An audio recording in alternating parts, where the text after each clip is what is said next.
Well, good morning, movement. It is great to see each and every single one of you here on YouTube, Instagram, Facebook Live. We're going to get rolling this morning. For those of you who don't know me, my name is Sam, and we are in week 1 of our series called In My Opinion. Say it with me, in my opinion. And we want to take a second right away, right up at the top of what we're doing today, and invite our friends. So if you haven't yet, make sure to invite your friends to view this video, share this video, like it, subscribe if you can, so that you can make sure not to miss out on anything that we have going in the future.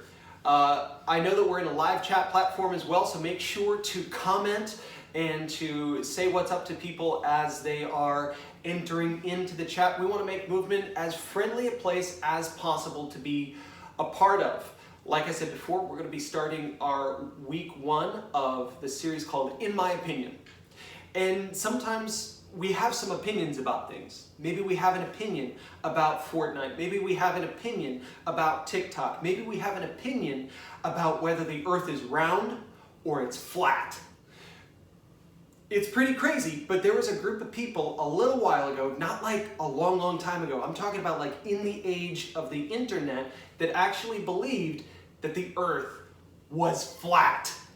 That's right, they believed the earth was flat. And I would put those people in the same category, because that's what we do when we have an opinion about something or about someone.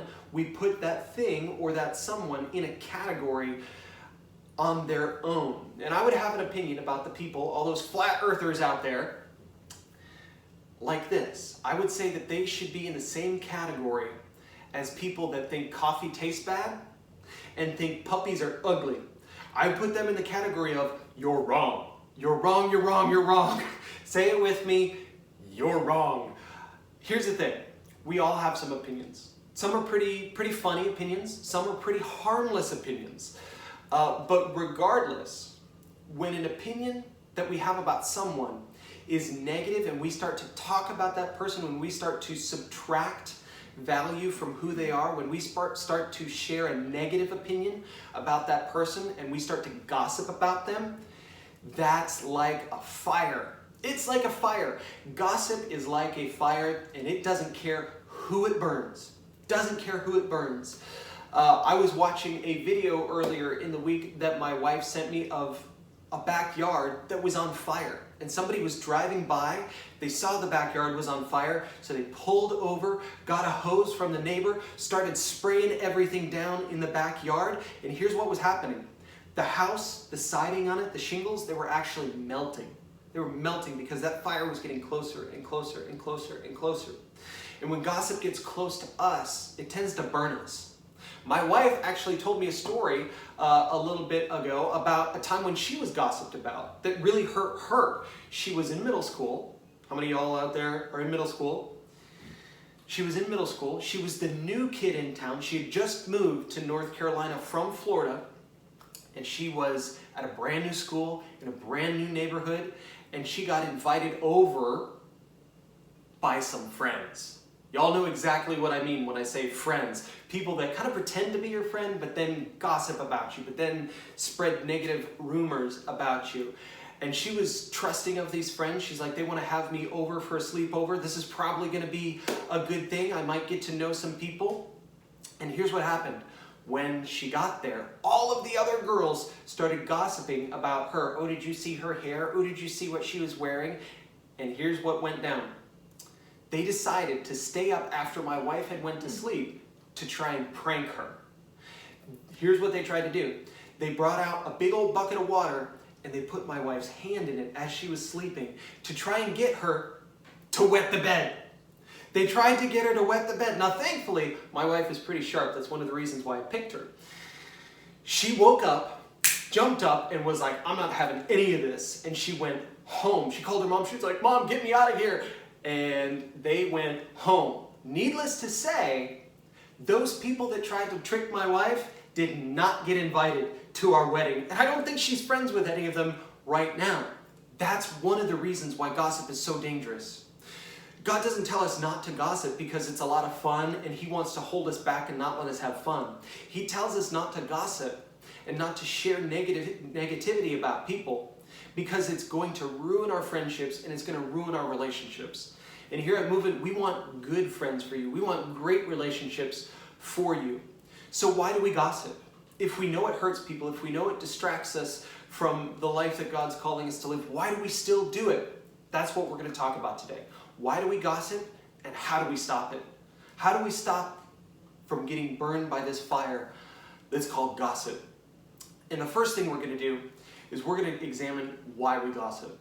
Here's the reality of the subject. We gossip because we think it's going to make us look better. We think it's going to make us feel better. But in reality, gossip is literally just like throwing mud at somebody, throwing negativity, throwing ugly comments at somebody, spreading rumors on somebody else. And it's like throwing mud at them and expecting us to look more beautiful. It's not going to work out that way. Smart people see someone that's mudslinging or throwing gossip at somebody and they go, oh, I don't believe that lie. And you know what? I'm not too wild about the person that's spreading that lie now. So we want you, again, to have great friendships. That's one of the reasons why we're doing stuff like this. We want you to have successful, loving friendships. And when we're gossiping, all that's doing is slinging mud at somebody and expecting us to look more beautiful. It doesn't work. It doesn't work. So with the rest of our time today, here's what we're going to do. We're going to look at how we can stop gossip before it even starts. And what do we do when it starts up in our life and we start getting gossiped about? So we're going to look to a guy named Paul. He was one of the writers of the Bible, an incredible human being, and he wrote a letter to one of his churches, to people like you and to people like me. So let's go ahead and read it here together right now. It's in Ephesians 4:29. Let's see what it has to say. It says this: watch the way you talk. Everyone say it with me right now. Watch the way you talk. Let nothing foul or dirty come out of your mouth. Say only what helps. Each word is a gift. So the first thing we're going to do that Paul has instructed us to do is to watch what we say. Now I don't mean like, hey, watch what you say, young man. Watch what you say, young lady. That's not what I mean. That's not what Paul means. But what he means is to run a test on our speech, to run a test on our talk. There's been a lot of testing going on lately, right? There's finals coming up, there's school that's still happening, and there's coronavirus tests, right? And everyone's hoping when they take that test, man, I hope I don't have the virus, right?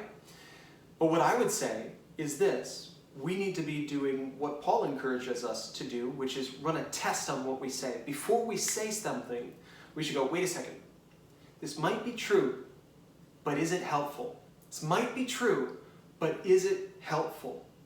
Maybe that person did get held back in school. Maybe their shoes don't match their shirt. Maybe their haircut isn't the best. Maybe it's true that they do struggle in a way that we don't. Maybe it's true, but is it helpful to say that? Or is it going to be like slinging mud? Is it going to be like starting a fire?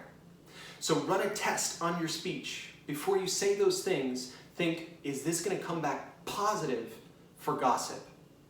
Or is this going to come back negative without any sign of gossip?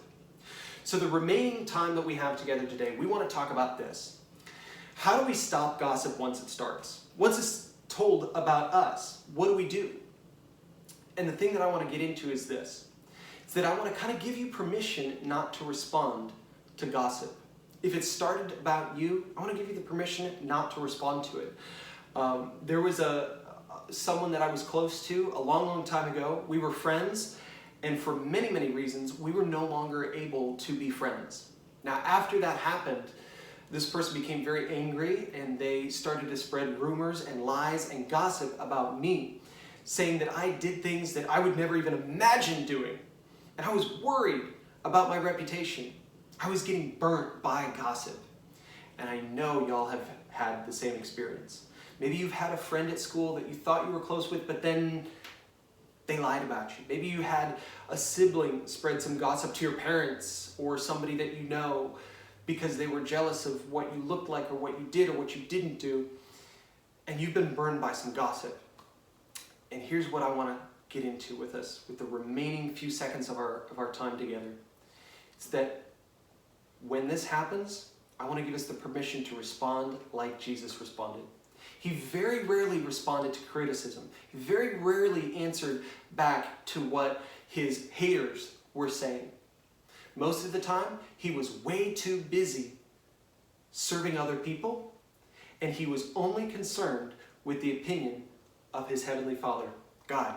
So when we are really, really concerned about one person's opinion, God's opinion, and when we're really busy serving other people, be that our brothers, our sisters, people at church, people at our school, when we're busy with stuff like that, when we're doing what God has told us to do, all of a sudden there's not time to respond to people in gossip. All of a sudden there's not time to send out a mass text, hey, I didn't date that person. Hey, I didn't go to that place. Hey, I didn't send that picture. Hey, I didn't do what you think I did. There's not time to do that. Jesus very rarely responded to his haters. And here's what we're going to close with. I want to give you permission not to feel like you have to defend yourself, not to feel like you need to go on a PR campaign for yourself. That was one of the things that was said to me when I was younger and going through a time where I was getting burnt by gossip. He looked me in the eye, my pastor at the time looked me in the eye and he said, hey, listen, you just need to get busy serving others and you really only need to worry about God's opinion. That's what Jesus did. He didn't really respond to many of his haters. He didn't really engage with them. Let your character be proved out over time. Trust me on this one, movement. It'll work out better for us that way. Not only that, but responding to every hater, responding to every rumor, responding to every bit of criticism, that's a heavy weight on our shoulders. That's too heavy for us to handle. That's why we should only really be concerned with one person's opinion, and that's God's. So today we're going to wrap up, but I tell you this, if you haven't downloaded the Zoom app yet, if you haven't been a part of our small groups yet, I would encourage you to go ahead right now, download the Zoom app, and then go ahead, send us a message on Facebook, on Instagram, on YouTube, send us a text, and let us know that you need the links to your small group coming up in just a few minutes, or even next Sunday. And as of right now, we're going to hop into small groups. But movement, we love you. We're caring about you. We are concerned for you. Please reach out if you need anything at all. We're here for you. We love you. Peace.